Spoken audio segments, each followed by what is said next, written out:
जय गुरु जी महाराज। आज सोमवार का दिन है क्योंकि हमारे यहाँ नया दिन आ चुका है और ये मेरा पहला सत्संग है। अमृत वेला का समय है।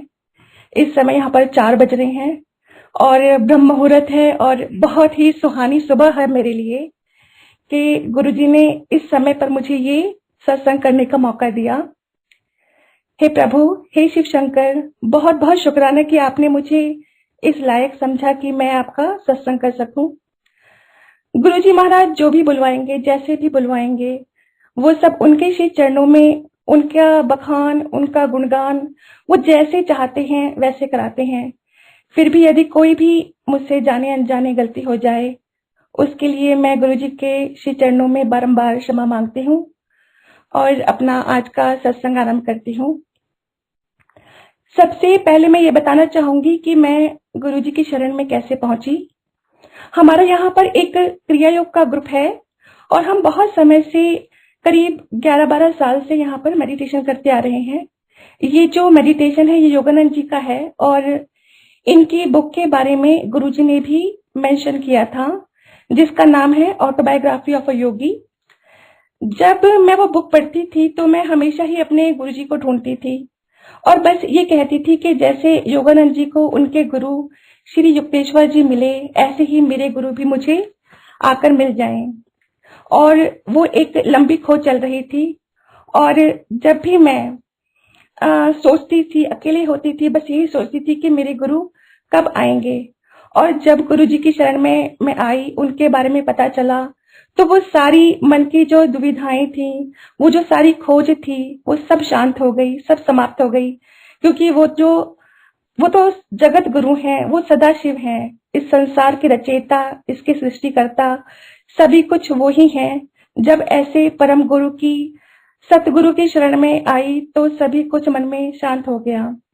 2018 में मेरी एक फ्रेंड गुरुजी से जुड़ी और तब उसने मुझे भी गुरुजी के बारे में बताना शुरू किया, लेकिन मैंने कभी भी ध्यान नहीं दिया, कभी सोचा नहीं। बस यही मन में रहा कि जो मेरे गुरु हैं, जैसे योगानंद जी को उनके गुरु खुद आकर मिल गए थे, तो मेरे गुरु भी मुझे आकर वैसे ही ढूंढ लेंगे। ऐसे मेरे गुरु भी मुझे एक दिन पा जाएंगे, मुझे खुद ही बुला लेंगे। तो ऐसे ही मैंने उसकी बातों पर कभी ध्यान नहीं दिया और ना ही ये जानने की कोशिश की कि वे कौन गुरु हैं। उसके बाद उसने कई बार मुझे उनके बारे में बताया। हम लोग फोन पर बात करते थे। वो गुरुजी के बारे में बहुत ही अच्छी अच्छी बातें बताती थी, उनके सत्संग मुझसे शेयर किया करती थी। मुझे सब कुछ सुनना अच्छा लगता था क्योंकि मैं शुरू से ही काफी आध्यात्मिक थी, तो मुझे ये सब बातें सुननी बहुत अच्छी लगती थी। पर कभी भी ऐसा नहीं हुआ कि मैं खुद गुरुजी को मानूं या उनके बारे में खुद जानने की कोशिश करूं। और फिर उसने भी धीरे धीरे कम कर दिया मुझे गुरुजी के बारे में बताना। पर एक दिन मैं अपना कुछ काम कर रही थी तो YouTube पर ऐसे ही साइड में सत्संग आने लगे और उनके सजेशंस आने लगे सत्संग के। और मैं जब भी वो विंडो को बंद करती और फिर से ओपन करती तो वो सत्संग के जो सजेशंस थे वो आ ही जा रहे थे। तो मुझे लगा कि ये कौन है या इनके बारे में मुझे थोड़ा सा सर्च करनी चाहिए। तो मैंने उनका जो नाम है वो गूगल पर, उनका नाम मतलब जय गुरु जी मैंने लिखा गूगल पर, और जैसे ही मैंने लिखा तो यहाँ पर हमारे जो मेलबर्न की ऑफिशियल वेबसाइट है वो खुल गई और मैंने उसमें देखा कि गुरु जी के बारे में पढ़ा और उसमें एक सत्संग भी आया हुआ था और वहां पर मैंने अपनी बुकिंग करी।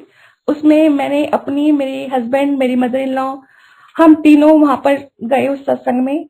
वहां पर जब हम पहुंचे बुकिंग करने के बाद, क्योंकि वो किसी अननोन का घर था, तो ऐसे ही बुकिंग करके आप किसी के भी घर जा सकते थे।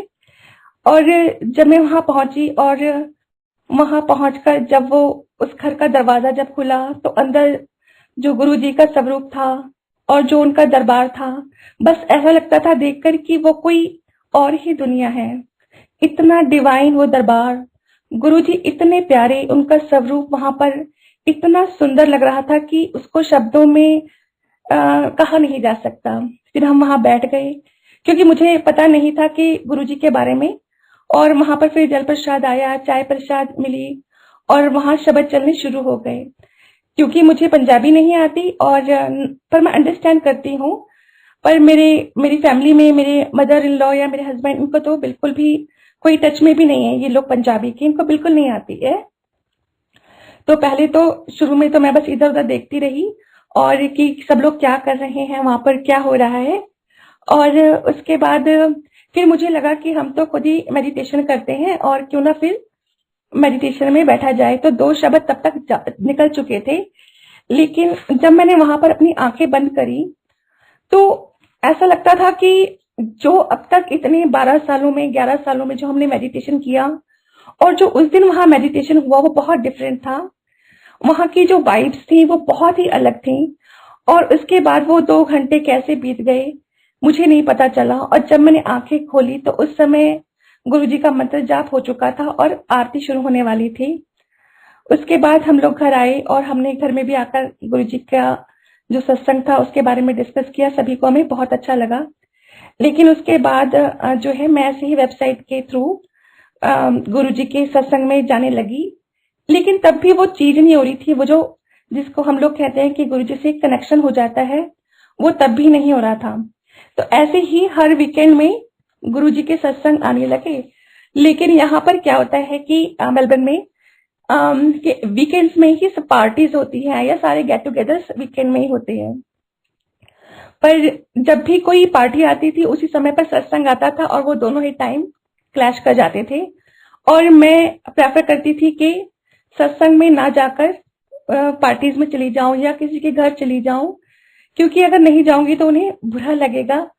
क्योंकि मैंने देखो गुरुजी को सेकेंडरी रखा और ये जो सारी मटेरियल वर्ल्ड की चीजें हैं इन्हें मैं आगे रखकर चली और मैंने सत्संग पर इस तरह से धीरे धीरे करके जाना छोड़ दिया। पर हमारे प्यारे गुरुजी की ब्लेसिंग्स शुरू हो चुकी थी, चीजें बदलनी शुरू हो गई थी, पर हमने रियलाइज नहीं किया था। हमारी एक बहुत ही पुरानी प्रॉपर्टी थी इंडिया में और वो बहुत टाइम से हम लोग उसे बेचने की कोशिश कर रहे थे। और मेरी सारी फैमिली, मेरी मदर इन लॉ, मेरे ब्रदर इन लॉ सब यहीं पर रहते हैं और कोई भी ऐसा नहीं था कि जो इंडिया में उसको देखे या उसको यानी कि इसको थोड़ा सॉर्ट आउट करके आ जाए या वाइंड अप कर दे वहां पर जाकर। कुछ हो नहीं पा रहा था और शायद ही ऐसा कोई इंसान वहां पर कोई ऐसा बंदा हो जिससे हमने ना कहा हो कि हमें इसको बेचने में हेल्प कर दो। और हमने जो प्राइसेस थे वो भी मार्केट से बहुत कम रखे थे, लेकिन तब भी ताकि सबको पता था कि हम लोग यहाँ नहीं रहते हैं, तो वो सब अपने मन से जो भी प्राइसेस लगा रहे थे कुछ भी आके बोल देते थे कि इतना कर लो इतना कर लो। लेकिन एक एक दिन जब ये अभी 2020 में लॉकडाउन चल रहा था तब एक अननोन पर्सन का हमें कॉल आता है और वो जो बंदा था, जैसे कि क्योंकि हम बहुत साल पहले यहाँ पे आ गए थे, हमें यहाँ पर 22-23 साल हो गए हैं, तो जैसे पुराने टाइम उस टाइम पे कोई लड़की थी और बाद में वो बड़ी भी हो गई होगी, उसकी शादी हो गई और उसका हस्बैंड था वो, और उसने हमें कॉल किया जिसे हम कभी जानते नहीं थे। कोई हम में से कोई हमारे परिवार में से उससे मिला नहीं था और उसका फोन आता है और वो कहता है कि मैं आपकी प्रॉपर्टी को बिकवा सकता हूँ। लेकिन हमें लग रहा था कि हम इस पे क्यों ट्रस्ट करें जब अपने रिलेटिव से जो भी क्लोज लोग हैं वहां पर उन पे हम ट्रस्ट नहीं कर पा रहे। तो कि ऐसे किसी भी अननोन पर या किसी अनजान पर हम कैसे ट्रस्ट कर लें। पर गुरुजी की लीला वो सब भाव हमारे मन में डाल देते हैं। हमने पता नहीं क्यों उसके ऊपर ट्रस्ट किया। उसने हमसे बस कहा कि मुझे आपसे कुछ नहीं चाहिए, आप बस मेरे को एक चाबी अरेंज कर दीजिए कि जब भी कोई ग्राहक आए तो मैं वो जो प्रॉपर्टी है आपकी वो मैं वहां पर किसी को खोल के दिखा सकूं। और ये गुरुजी ने हमारे मन में पता नहीं कैसे उसके लिए भाव डाला और हमने उसको वो चाबी अरेंज करा दी। और वो जब भी कोई ग्राहक आता था उसे दिखाता था, लेकिन बहुत ही थोड़े समय में उसने एक ग्राहक ढूंढ लिया हमारे लिए और उसने कहा कि कोई जो है वो प्रॉपर्टी लेना चाहता है। आप बिलीव करो संगत जी कि जो प्रॉपर्टी बेचने वाला वो भी अननोन से हम नहीं जानते थे, जो खरीदने वाला उसे भी हम नहीं जानते थे। और उसके बाद उसने वो प्रॉपर्टी बिकवा दी। ये लास्ट ईयर 20 की बात है, 20 की लास्ट ईयर जब कोविड चल रहा था, हम लोग ट्रेवल नहीं कर सकते थे लॉकडाउन की वजह से। सब लोग यहीं पर थे, कोई पेपर वर्क नहीं हुआ। हमारे को मार्केट से 20% एक्स्ट्रा उसने प्राइस दिलाया। और सबसे बड़ी बात ये कि उसने हमारे को फुल पेमेंट कर दी, ना कोई पेपर वर्क, ना कोई चीज। इस समय हमारे हाथ में पेपर वर्क, सारे पेपर्स भी प्रॉपर्टी के हमारे पास, ना कोई प्रॉपर्टी की रजिस्ट्रेशन, ना कुछ भी नहीं हुआ। और हमारे पास पूरी पेमेंट थी, घर हमारे हाथ में, पेपर्स हमारे हाथ में। और ये बहुत ही वियर्ड था, बहुत अजीब था। ये सब कैसे हो रहा था, ये कि आपके हाथ में सब कुछ है और ये कराने वाले केवल गुरुजी थे, जो कि बहुत ही अजीब सा था कि इतने लॉकडाउन के टाइम में जब सब लोग इतनी स्ट्रगल कर रहे हैं और आप लोग अपनी कोई इतनी बड़ी प्रॉपर्टी बेच रहे हो, कोई खरीद रहा है, उसने कोई कागज तक नहीं मांगा आपसे। तो तब भी ये सब चीजें हो गई और हमने तब भी रियलाइज नहीं किया कि ये कौन करा रहा है। एक दिन उसके कुछ ही दिन बाद मैं अपने रूम में थी और दूसरे रूम में मेरे हस्बैंड थे, और सडनली हम सेम टाइम पर ऐसे भागकर बाहर आए और उन्होंने मुझसे बोला कि मुझे ऐसा लगा कि किसी ने मेरे कान में आके बोला है कि ये सब करने वाला मैं हूँ। और सेम ही चीज मेरे साथ हुई थी कि जैसे मुझसे किसी ने कहा कि ये सब करने वाला मैं हूँ। और हमने जब बात की तो हमने फील किया कि ये सब करने वाले गुरुजी हैं, उन्होंने हमें ये सब करवा के दिया और ये सब उनकी ब्लेसिंग्स थी, पर हमने ही उन्हें कभी ध्यान नहीं दिया। तब लगा कि गुरुजी की कृपा हुई है, और जो कि ऐसा सब होना असंभव था। यहाँ पर अभी भी मैं ये बताऊंगी कि मैं अभी भी गुरुजी से इतनी कनेक्ट नहीं हुई थी इस सब चीजों के होने के बाद भी। इस सत्संग के करीब 1 महीने के बाद, पर हमने इससे पहले मैंने ये सोच लिया था कि हम डिसाइड कर चुके थे कि अब जब भी कोई सत्संग आएगा हम रेगुलरली वहां जाएंगे, गुरुजी को थैंक्स करने के लिए, उनका शुक्राना करने के लिए कि उन्होंने हम पर, मतलब हमारी इतनी गलतियों के बावजूद, हमारी इतनी नादानियों, इतनी बेवकूफियों के बाद भी हम पर अपनी कृपा करी है, हमें थामे रखा, हमें संभाले रखा। उसके बाद ये जो बात हुई थी, इसकी कुछ ही दिनों बाद एक सत्संग आया जो कि उषा आंटी का सत्संग था, जो कि सियाटल में है। उनका मैं वो सत्संग पता नहीं क्यों अचानक से मैं सुनने बैठी, और इससे पहले मैं कभी कोई सत्संग भी नहीं सुनती थी, और वो करीब 1.5 घंटे का सत्संग था। एक बार तो मुझे लगा कि मैं पता नहीं इतना लंबा सत्संग सुनूंगी कि नहीं सुनूंगी, पर जब मैं वो सुनने बैठी तो जैसे कोई मैग्नेट हो, वो जैसे जैसे बोल रही थी, वो जो सुना रही थी, वो सब लगता था जैसे कहीं अंदर उतरता जा रहा है।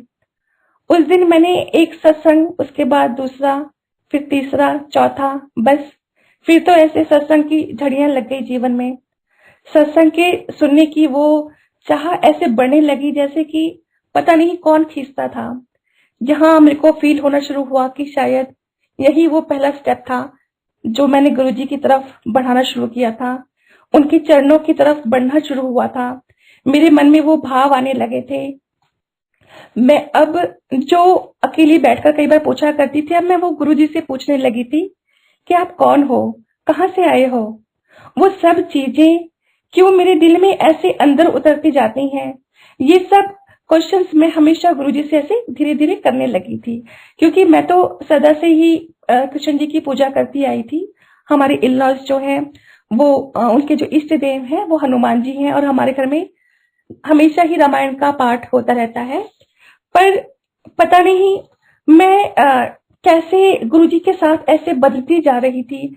मैं ऐसे जो कृष्ण की दीवानी थी, उनकी ही पूजा करती थी, पर लगता था कहीं मुझसे मेरे कृष्ण अब छूटते जा रहे हैं और गुरुजी बस कहीं अंदर बसते जा रहे हैं। वो चीज, वो प्यार जो मैं शायद कभी अपने कृष्ण को भी नहीं दे पा रही थी, वो गुरुजी के लिए ऐसे उमड़ने लग गया जैसे जैसे कोई प्रेम की ऐसे धारा बहने लगी हो अंदर से। मैं नहीं जानती थी कि ये सब क्या हो रहा है मेरे साथ। फिर ऐसे ही इसके बाद करीब एक महीने के बाद, क्योंकि मैंने बताया था कि जब मैं सबसे पहले एक सत्संग में गई थी जो मैंने वेबसाइट के थ्रू बुक किया था, वहां पर उन लोगों ने सत्संग के अंत में सबको एक एक गुरु जी का स्वरूप भी दिया था। तो एक छोटा सा स्वरूप मैं भी पा गई थी, तो मैं भी लेके आ गई थी अपने घर में। उसके बाद मेरी एक जो फ्रेंड थी उसने भी मुझे 2 गुरु जी के स्वरूप दिए। तो मैंने एक मंदिर में रखा और एक अपने डाइनिंग एरिया में रखा, क्योंकि जो डाइनिंग एरिया है वहां से हमारा सारा घर दिखाई देता है और मुझे लगता था कि यहाँ से बस मैं इनको देख सकती हूँ। पता नहीं, तब भी मैं कृष्ण को मानती थी, पर गुरु जी की तरफ जो अट्रैक्शन था, बस ऐसा लगता था उनको हर पल अपनी आंखों के सामने रखूं, उन्हें देखती रहूं। तो जब वहां पर एक दिन मैं बैठी हुई थी, वहीं हमारा फैमिली एरिया भी है, और वहां पर हम बैठे थे सब लोग, और सडनली मेरे को बहुत तेज रोजेस की खुशबू आने लगी। मैंने अपनी मदर इन लॉ से, अपने हस्बैंड से कहा कि आप लोग को कोई खुशबू आ रही है? तो उन्होंने कहा नहीं, हमें तो नहीं आ रही है। तो पर मुझे वो इतनी तेज थी कि मैं उसे इग्नोर नहीं कर सकती थी।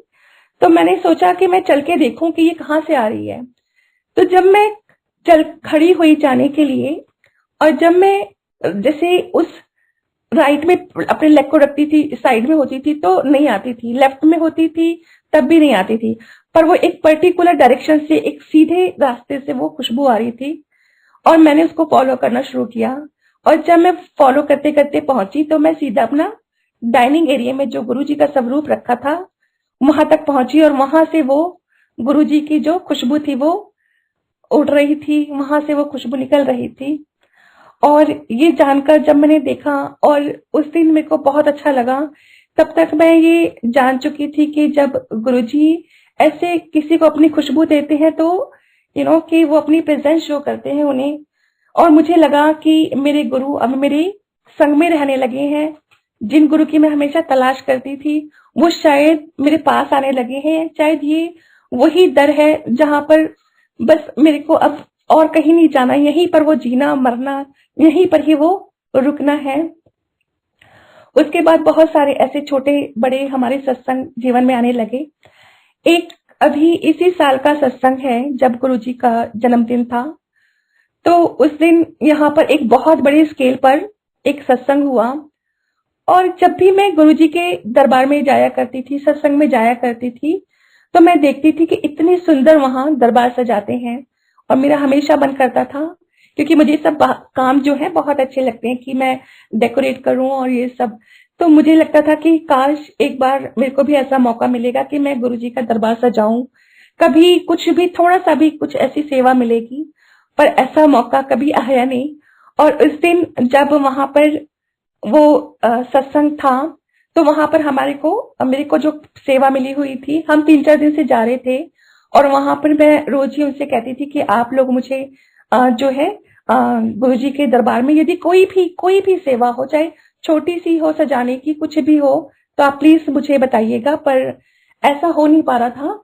और जिस दिन गुरुजी का जन्मदिन था, उस दिन हम लोग वहां पर 5 बजे के करीब से संगत में आना स्टार्ट करना था। और मैं वहां पर क्योंकि मैं सेवादार थी उस दिन, और वहां मैं 8 o'clock पर सुबह पहुंच गए थे हम लोग हेल्प कराने के लिए। और मेरे को जो वहां पर सेवा मिली थी वो थी कि मेरे को बस सब मसाले जो भी थे, या जो भी टमाटर था, प्याज था, जो भी चीजें थी उनको पीसना था। बस वो मैं एक ही जगह खड़ी थी और लगातार वो पीसने के लिए सामान आ रहा था और मैं वो पीस रही थी। जहां पे मेरे को वो खड़ा किया गया था, मेरे पीछे ही जो दरबार लगा था उसमें जो गुरुजी का स्वरूप रखा था, वो बिल्कुल मेरे से 10 कदम की दूरी पे था, बिल्कुल मेरे पीछे। मैं वहां पर पीसती जाती थी और पीछे मुड़ के कहती थी कि गुरुजी अपने दरबार में कुछ एक फूल ही लगवा लो मुझसे, कुछ थोड़ा सा ही कुछ करवा लो। और मैं फिर बीच में जा जाके सबसे कहती थी कि अगर कोई भी दरबार में सजाने का कुछ भी है तो आप प्लीज मुझे बताइए। तो कोई मुझे नहीं बता रहा था, और मैं बस वो पीसे जा रही थी। और मैंने कहा गुरुजी से, गुरुजी इधर तो मैं ये सारी चीजें पीसने के लिए लगी हूँ, उधर मेरा दिल अंदर से पिसे जा रहा है कि आप मुझे कुछ भी अपने इसमें दरबार में डेकोरेट करने के लिए नहीं दे रहे हो, तो प्लीज कुछ भी दे दो। तो जो वहां पर डेकोरेशन के लिए जिन्होंने आना था वो आए, और उन्होंने कहा कि और काफी लेट हो चुका था, 12 बज चुके थे। मैंने उनसे पूछा कि आपने अभी तक डेकोरेशन क्यों नहीं स्टार्ट की है? तो बोले कि यहाँ पर जो भी डेकोरेशन होगी वो बिल्कुल फ्रेश फ्लावर्स की होगी। तो जब फ्लावर्स आए और उन्होंने जब वो पहला ही फूल तोड़ के और जो डेकोरेशन करने लगे तो वो ग्लू गन से जब उसको चिपकाने लगे तो जो ग्लू गन था उसमें ग्लू स्टिक जो थी वो फिनिश हो गई थी। उन्होंने अपने बैग में से दूसरी स्टिक निकाली और वो खुद ही सरप्राइज थे कि वो कैसे उनकी जो स्टिक है वो गलत साइज की है। वो कहते हैं हम इतने सालों से ये काम कर रहे हैं पर सजाने का, और आज ही फर्स्ट टाइम है कि हमारे पास ये, और यही हमारे पास ग्लू गन है, इसकी स्टिक ये कैसे फिनिश हो सकती है। और फिर किसी को भेजा गया और जब तक वो स्टिक आई तो और ऑलमोस्ट 2 बज चुके थे। और जब उन्होंने वो एक फूल तोड़ के और ग्लू गन से वो पहला फूल चिपकाया, एकदम से उनको रियलाइज हुआ कि उन्हें कहीं और भी जाना है। और वो खड़े हुए और मेरे पास आए, और आई डोंट नो कि वो मेरे पास क्यों आए। उन्होंने कहा कि मुझे ऐसा लगता है कि आप यहाँ पर सब देख लोगे तो ये सामान आप पकड़ो और ये जो गुरुजी का दरबार है इसे आप सजाओ और जो भी आपको करना है आप करो, क्योंकि मुझे कहीं और टाइम पर पहुंचना है। और वो इतने बड़े स्केल पे वहां पर वो सारा फंक्शन था। वो चले गए, जहां दरबार था वहां कोई नहीं था, और मैं और मेरा दिल, वो दिल ऐसा बस उसको कहाँ संभालूं, खुद को संभालूं कि गुरुजी के दरबार को संभालूं, किसको देखूं। तो बस आंखों में इतने आंसू आए जा रहे थे कि पता नहीं कि वो कैसे इतना प्यार कर लेते हैं, कैसे इतना सब कुछ सुन लेते हैं। मैंने बस गुरुजी को ही कहा कि गुरुजी आप मुझे बताइए, मैं जान ही नहीं पा रही हूँ कि अब मैं क्या करूं, क्योंकि इतना कम टाइम है और मेरा मेरा दिल ही नहीं मेरे समझ में आ रहा है, तो मैं आपका दरबार क्या करूं अब। तो बस मैं रोई जा रही थी और पूछे जा रही थी। तो फिर जैसे मैंने कहा गुरुजी आप मुझे प्लीज गाइड करो। तो जैसे उन्होंने मेरे को कहा हो कि तुम बैलून्स लगाना शुरू करो, और मैंने वहां पर दरबार में जितने भी वहां बैलून्स लगे वो सब मैंने एक एक बैलून अपने हाथ से लगाए।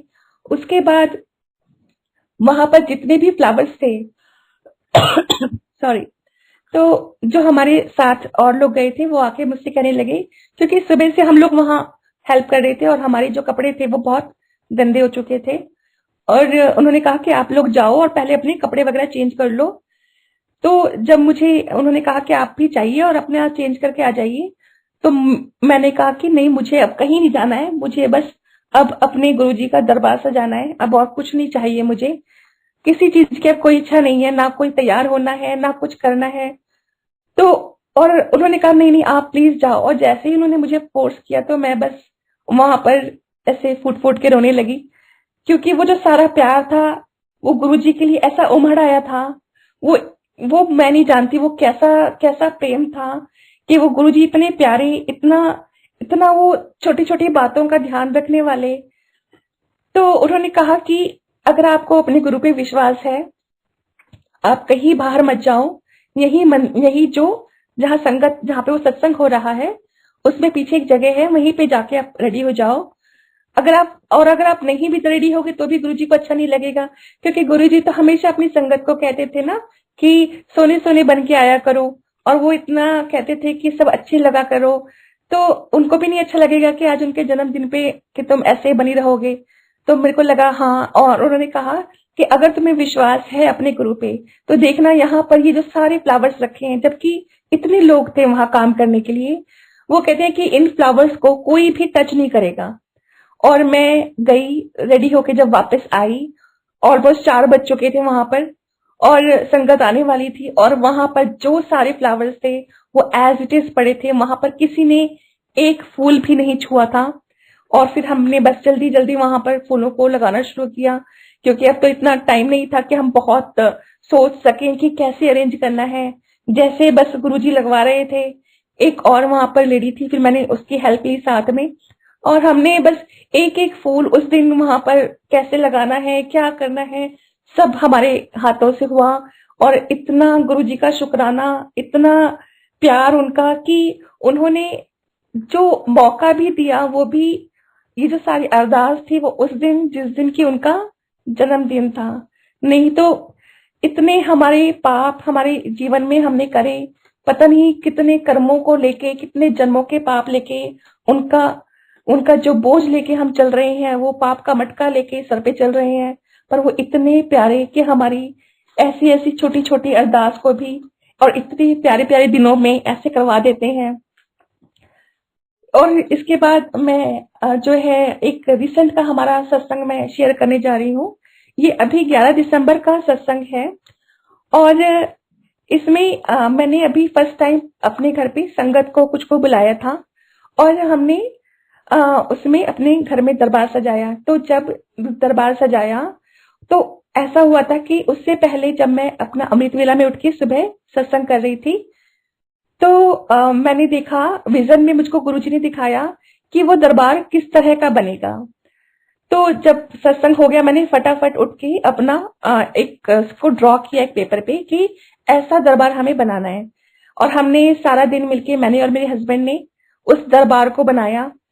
और जब रात तक वो तैयार हुआ, क्योंकि वो काफी बड़ा हमने सजाया था और मैं बिल्कुल भी हैप्पी नहीं थी कि वो जो सजा था, क्योंकि मेरे जो हस्बैंड थे वो कहते हैं कि इतना बार, क्योंकि उसको बनाने के लिए कम से कम 100 टाइम्स सीढ़ी से ऊपर नीचे उतरना चढ़ना पड़ रहा था और हम लोग टायर्ड भी हो गए थे। तो वो बोलते हैं कि ये आई थिंक अब एनफ है, इससे ज्यादा अब अच्छा नहीं हो सकता है। पर वो चीज ऐसी नहीं थी कि जो मैंने देखी थी विजन में, और मैं वो बिल्कुल भी हैप्पी नहीं थी।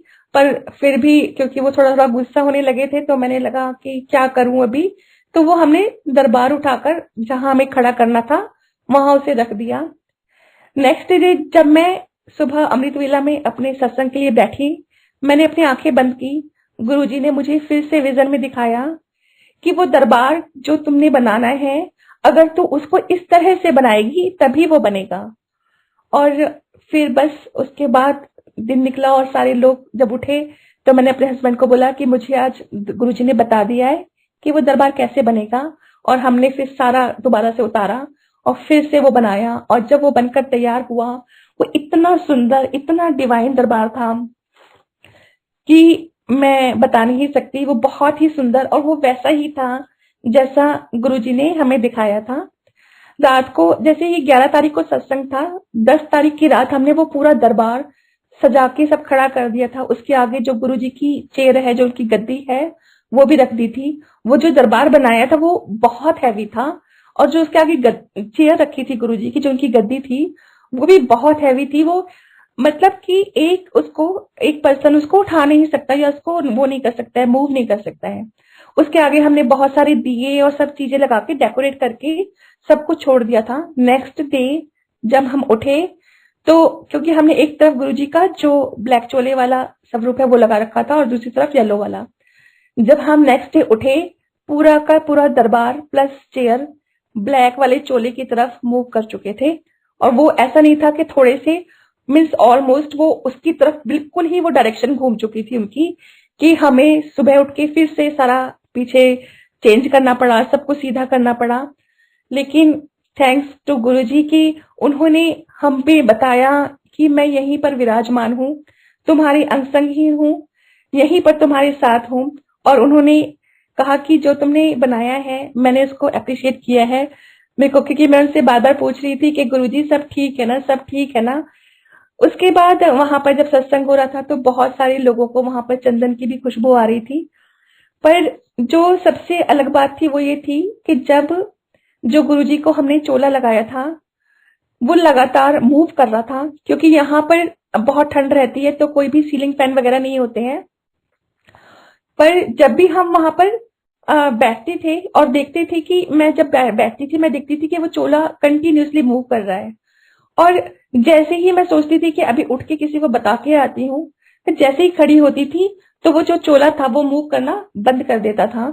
और मतलब मैं किसी और मैं साथ में मैं भूल भी जाती थी कि मैं किसी को बता सकूं ये वाली बात कि आप देखो कि चोला मूव कर रहा है। पर मैं जैसे ही फिर आकर बैठती थी और वो चोला वापस मूव करने लगता था।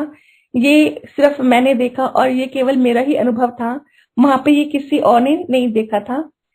इसके बाद वहां पर इसके बाद ये हमारा जो है 11 तारीख का सत्संग था।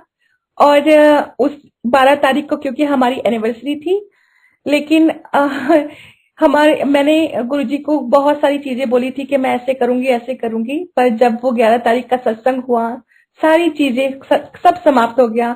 कुछ भी अब करने का दिल में मन नहीं था कि अब ऐसा करें या वैसा करें। पर गुरुजी ने अगले दिन 12 तारीख को मुझे पता चला कि मुझे ये आदेश आया है कि मुझे सत्संग करना है। ये गुरुजी का मेरे लिए एनिवर्सरी का गिफ्ट था जो मतलब इससे अच्छा गिफ्ट मेरी ज़िंदगी में शायद कुछ नहीं हो सकता। इसके बाद मैं अपनी मदर इन लॉ का सत्संग एक शेयर करूँगी। हमारी मम्मी जो हैं बहुत ही नेकदिल हैं, बहुत ही शांत हैं, बहुत ही कम बोलती हैं। हमने अभी जब अम, अ, क्या था, गुरु पूर्णिमा गई थी, तब हमने 3 दिन का सत्संग किया था। तो सेकंड डे जब हम सत्संग कर रहे थे, तो जब हम लंगर प्रसाद करने बैठे, तो मम्मी ने मेरे को बोला कि संध्या तुमने तो कमाल ही कर दिया। क्योंकि मैं देख रही थी मम्मी ना जब मंत्र जाप हो रहा था ना उसमें कुछ बोल रही थी, ना आरती के टाइम आरती बोल रही थी। तो मैंने पूछा क्या हो गया?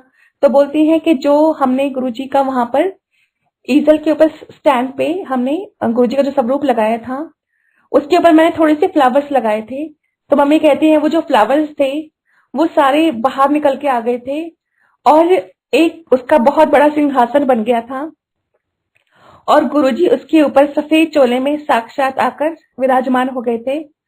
और वो बोलती है कि मुझे एक बार लगा कि शायद ये तो मैं स्वरूप को ही देख रही हूँ, लेकिन उन्होंने रियलाइज किया कि स्वरूप तो पीछे है जो कि पीले रंग के चोले में है और गुरुजी आगे जो है वो सफेद रंग के चोले में वहां पर विराजमान थे। वो उनका पूरा साक्षात्कार था, पूरा उनका मम्मी ने दर्शन किया। गुरुजी ने मम्मी को इस प्रकार ब्लेस किया, उन पे अपनी कृपा की और इसी तरह गुरुजी ने हम सब पर अपनी कृपा की, हम सब पर, हम सबको अपने साथ वो जोड़ते हुए चले गए। उसके बाद इस तरह से मम्मी को जोड़ा, मेरे हस्बैंड को जोड़ा और अब तो हम सभी जुड़ चुके हैं। समझ नहीं आता गुरुजी कैसे कहाँ ले जा रहे हैं। जो भगवान है, शिव है, महाशिव है, सदा शिव है और हम उनका बखान नहीं कर सकते हैं।